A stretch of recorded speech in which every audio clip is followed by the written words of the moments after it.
Olá, queridos amigos da TV Mundo Maior e do YouTube da TV A Caminho da Luz. Estamos iniciando o programa semanal Jesus e o Espiritismo. Que alegria em podermos estar juntos em mais uma ocasião, estudando o livro Roteiro de Emmanuel pelas mãos de Francisco Cândido Xavier. É uma honra, é um privilégio poder estudar esta obra que tem contribuído tanto com o nosso conhecimento, tem trazido tantas informações importantes acerca dos mais variados assuntos. E hoje não será diferente.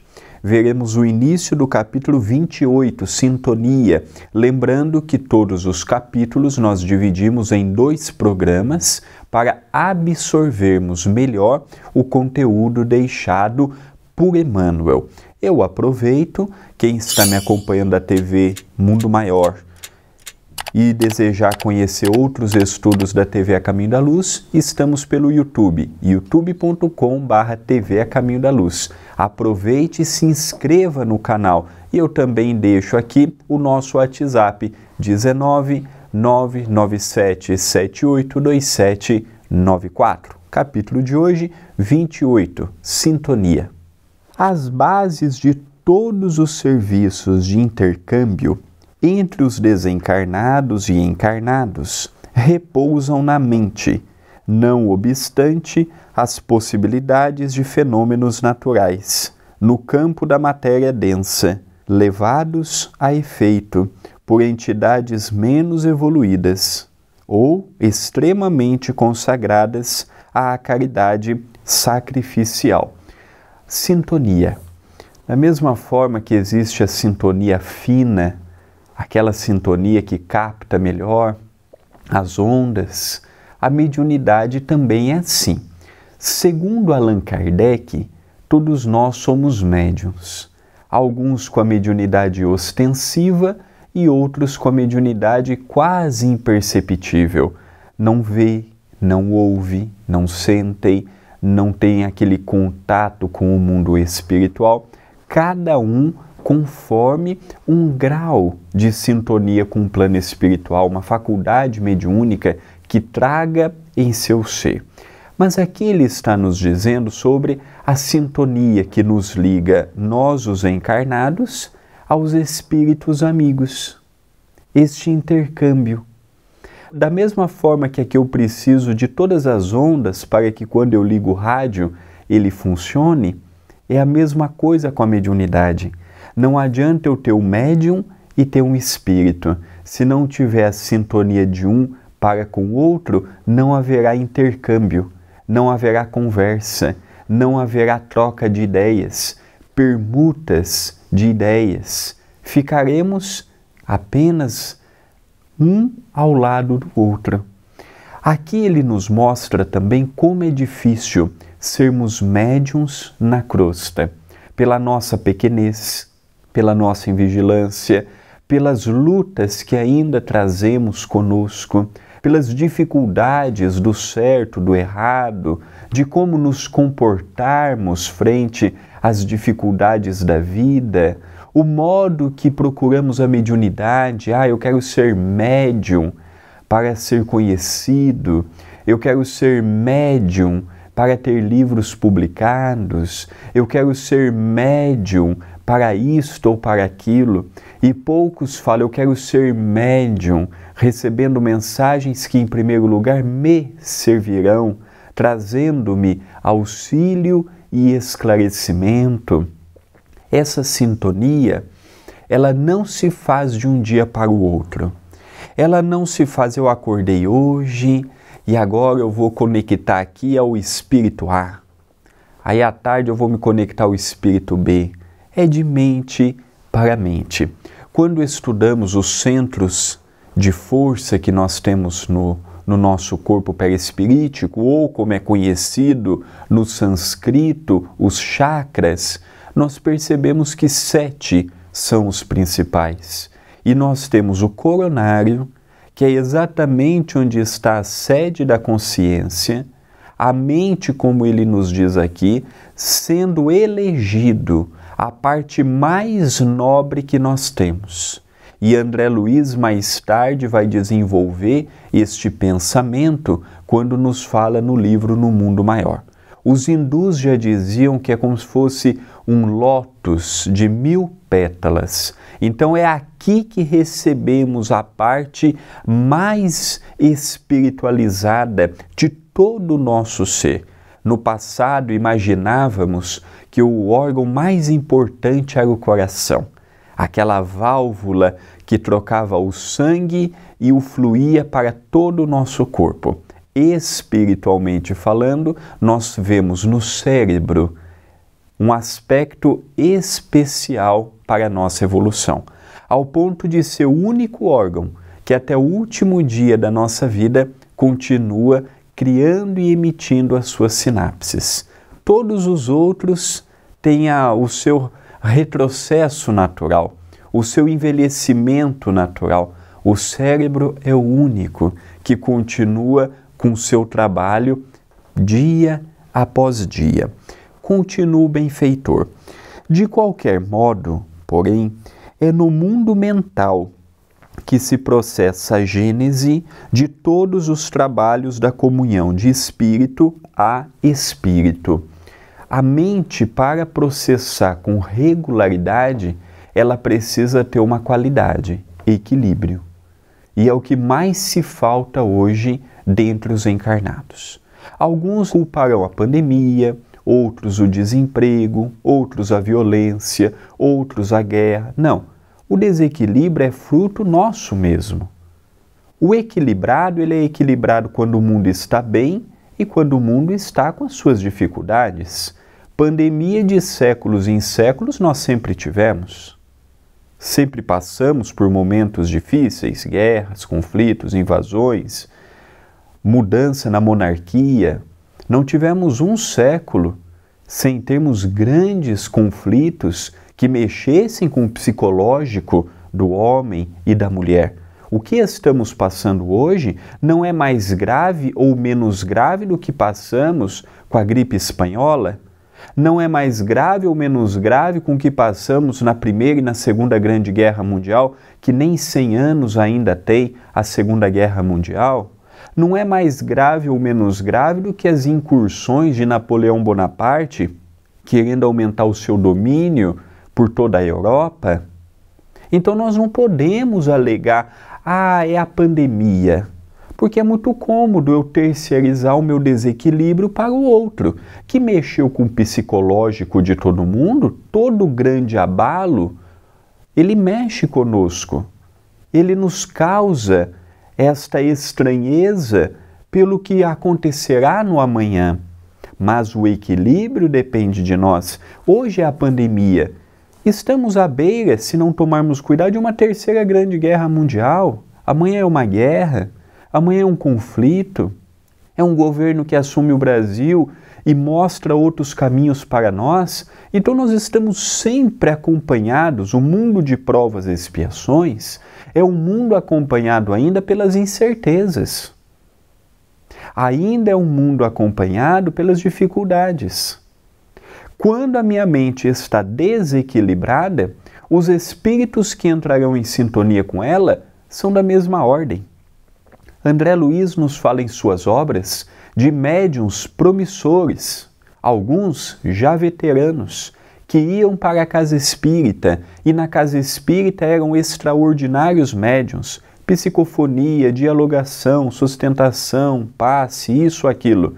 Saíam do centro e as entidades infelizes o acompanhavam. No centro eles não entravam, pelo reduto espiritual da casa espírita, mas fora do centro eles acompanhavam os médiuns na casa, no trabalho, onde estivessem, pelo desequilíbrio do próprio médium, pelo desequilíbrio e pela invigilância do encarnado. Esse é um papel nosso. O papel de equilíbrio e de serenidade não é do outro para nós, é de nós para os outros. E ele fala a mente equilibrada, a mente evangelizada, a mente que já traz consigo o discernimento do certo e do errado, do que pode e do que deve evitar, consegue ter um trabalho com a espiritualidade melhor do que aquele que passa pelo mundo e não procura a vigilância e a oração, como nos ensinou Jesus há 2000 anos.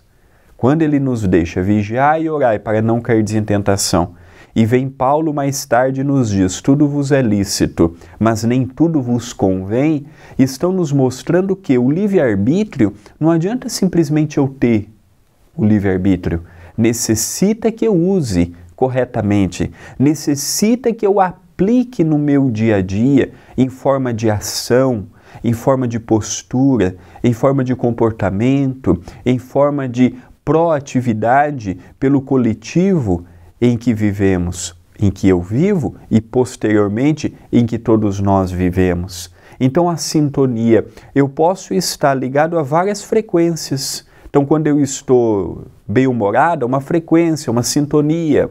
Quando eu estou deprimido, é outra sintonia.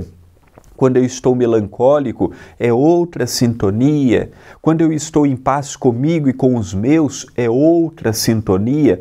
O grande problema é que esses picos de sintonia têm nos levado ao adoecimento psicológico. Depressões, ansiedades, fobias, transtornos, dificuldades de relacionamento, pelos altos e baixos que eu tenho. Então as sintonias, elas são as inúmeras. Cada momento da minha vida, em cada fase, em cada circunstância do meu próprio dia a dia, eu vou mudando a sintonia igual um rádio, ou igual uma estação de televisão, está na emissora A, B, C, D, ou igual no YouTube, estou vendo o canal A, B, C, eu tenho o poder de mudar, só que o nosso é natural. Quando eu vejo, estou deprimido. Quando eu vejo, estou alegre. Quando eu vejo, estou carente. Quando eu vejo, estou triste, melancólico. Tudo isso são sintonias. E conforme eu capto, os espíritos vêm na minha direção conforme o que eu penso. Os grandes homens e as grandes mulheres mantinham um padrão elevado e em linha reta. Então os espíritos não entravam na faixa vibratória deles. Nós oscilamos muito. Por isso da importância da oração, da importância da leitura, da importância de entrar algum pensamento em nós e não darmos vida a ele, porque são situações que vão crescendo intimamente e daqui a pouco eu já não tenho mais estrutura psicológica para manter as criações que eu fiz. Então uma mente equilibrada, uma mente evangelizada, uma mente instruída evita graves moléstias a nível psicológico. Nós vamos para um rápido intervalo para os amigos da TV Mundo Maior e vamos continuando para os amigos da TV A Caminho da Luz. Voltamos para os amigos da TV Mundo Maior e continuamos com os amigos da TV A Caminho da Luz. O estudo de hoje é em torno de sintonia. É o capítulo 28 do livro Roteio de Emmanuel, pelas mãos de Francisco Cândido Xavier. O nosso querido Chico Xavier. Continua o benfeitor amigo nos ensinando.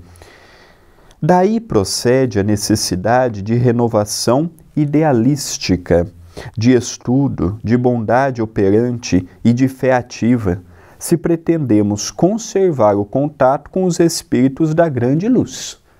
Então tem pessoas que querem o contato com espíritos nobres, mas não estudam, não leem, não se preparam, não têm disciplina, não têm responsabilidade, levam as coisas na brincadeira, recorrem aos espíritos somente no momento da dor, não têm regularidade no que faz, não têm ideal no bem, procura apenas quando precisa, quando não vão com outros interesses. Quero fama, destaque, poder, riqueza, quero ser o maioral aqui ou acolá. Então, o que Emmanuel nos fala que é fundamental nós termos o estudo para discernirmos. Interessante que é o segundo mandamento que o Espírito da Verdade deixa para nós no Evangelho segundo o Espiritismo, capítulo 6, item 5º, Advento do Espírito da Verdade, quando no último parágrafo ele nos diz: Espíritas, amai-vos, Eis o primeiro mandamento. Espíritas, instruir-vos, eis o segundo mandamento. Então o estudo, ele é fundamental. Além do estudo, bondade operante, fé ativa. Bondade que opera, não aquela bondade, eu tenho vontade de ajudar as pessoas. Eu tenho vontade de ser melhor. Eu tenho vontade de ajudar o próximo. Não, a bondade precisa ser operante, operar em mim e no próximo a modificação. Do contrário, eu vou apenas ter ideia, vontade e não vou consumar aquilo que eu idealizo. Então é necessário a bondade contínua, não aqueles altos e baixos. Olha, essa semana eu ajudei muita gente, semana passada não ajudei ninguém. Não, é preferível ajudarmos menos e contínuo do que muito e nada. Muito e nada. Tem que ser uma coisa reta. E ele também nos fala da fé ativa. Eu tenho fé desde que eu não esteja doente. Eu tenho fé desde que não morra um familiar. Eu tenho fé desde que isso não aconteça. Isso não é fé. Fé com limites não é fé. Ou acredita ou não acredita, não tem meia crença.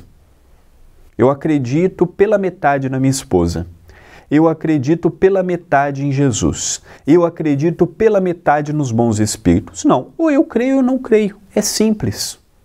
Não preciso me enganar. Não preciso enganar o próximo. A fé, quem tem, tem. Quem não tem, não tem. Não tem pela metade. Então ela nós precisamos analisar, porque tem pessoas que no momento da dificuldade, onde eram para se agarrar mais na fé, no momento de turbulência, é quando abandona, é quando não tem tempo, é quando tudo é difícil, é quando coloca em questão, será que vale a pena o caminho que eu estou percorrendo? Essa é uma pessoa que em toda crise vai se questionar se está no lugar certo. Em todo momento difícil vai perguntar se fez a melhor escolha. Então nós percebemos que esse tipo de pessoa, com esse tipo de comportamento, para quem quer uma sintonia elevada e contínua, não pode ter essa fé vacilante. Não pode ter esta fé que precisa de testemunhos. Esta fé que precisa de demonstrações. Continua Emmanuel. Simbolizemos nossa mente como sendo uma pedra inicialmente burilada. Tanto quanto a do animal, pode demorar-se por muitos séculos na ociosidade ou na sombra, sob a crosta dificilmente permeável de hábitos nocivos ou de impulsos degradantes.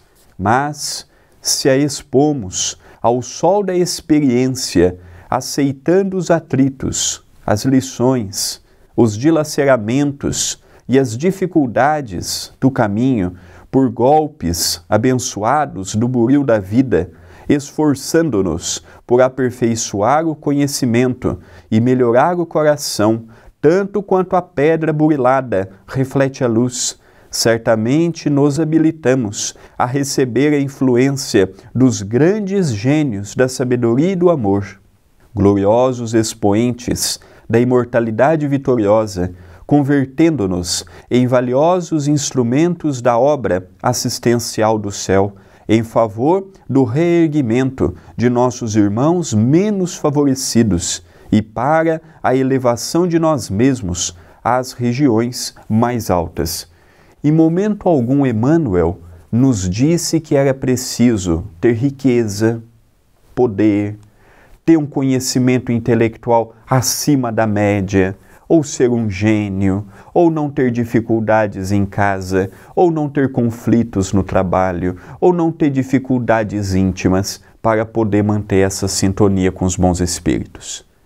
Ele não diz que precisamos ser uma pessoa diferenciada dos outros para possuirmos esta sintonia. Está ao alcance de todos, está à disposição de todos. Enquanto nós vemos na Índia uma série de castas, quem nasce para ser político é político, quem nasce para ser religioso é religioso, quem nasce para ser pobre é pobre. Eu tenho vocação para ser religioso e não político. Mas a sua classe, ela é para ser político, é para ser religioso. As castas como eles dizem. Então percebemos claramente aqui, pelo texto de hoje, que eu não preciso ser de uma casta diferenciada para ser um bom médium.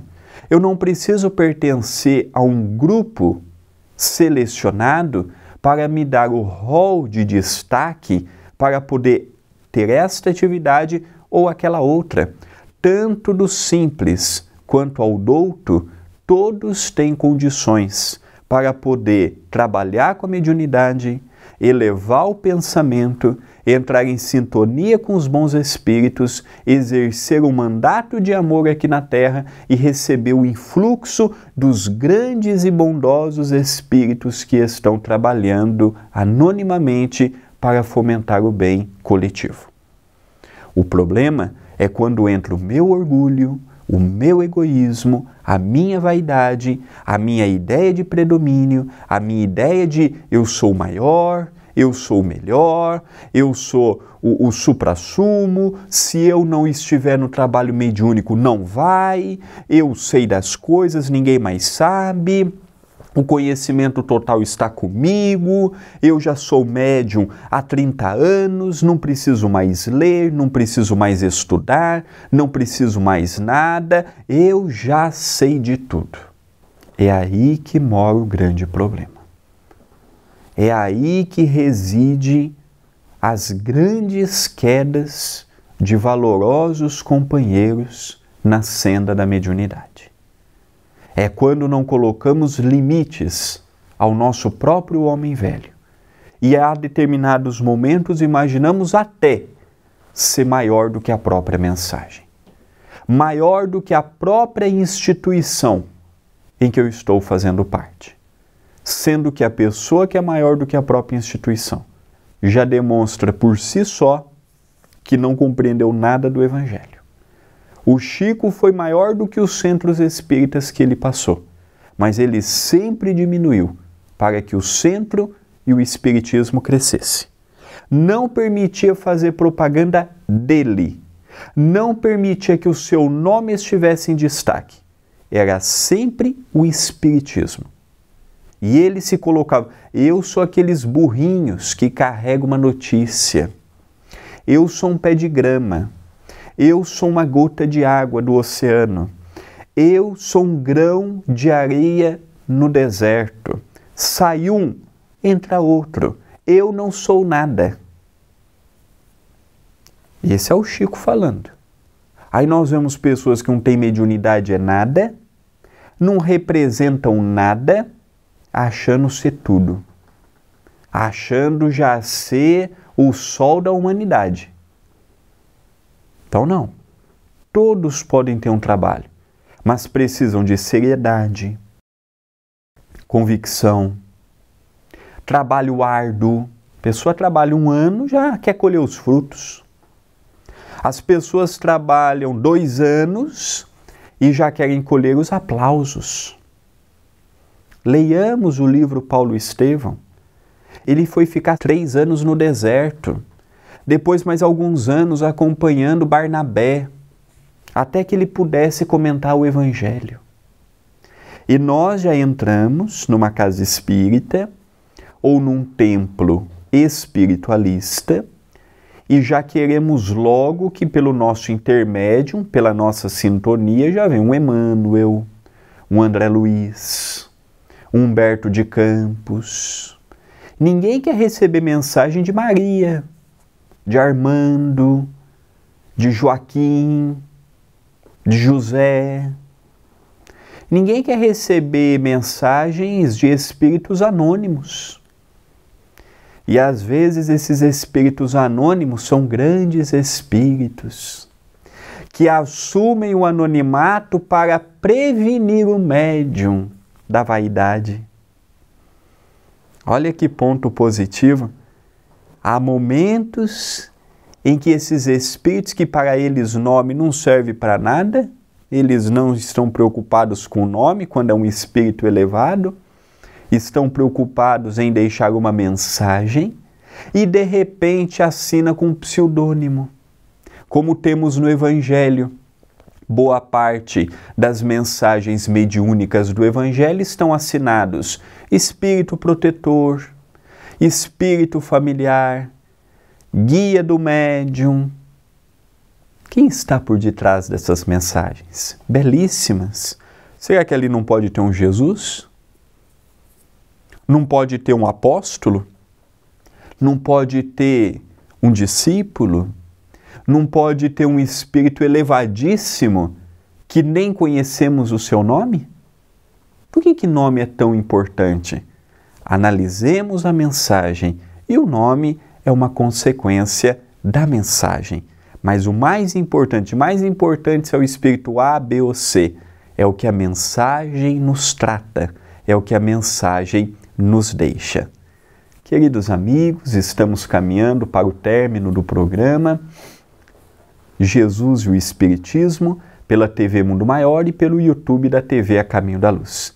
Agradeço às duas TVs pela oportunidade que me deram de mais um dia estarmos juntos. Lembrando que na próxima semana daremos continuidade ao capítulo 28, Sintonia. Se você não conhece a TV A Caminho da Luz, eu te convido a conhecer. É pelo YouTube, youtube.com/TV A Caminho da Luz. Se inscreva no canal, habilite as notificações, veja os estudos, as lives, os programas que temos diários naquela emissora. E se você tiver alguma dúvida de como chegar até o canal, vou deixar o WhatsApp 19 99778 2794. Votos de muita paz e até o próximo programa.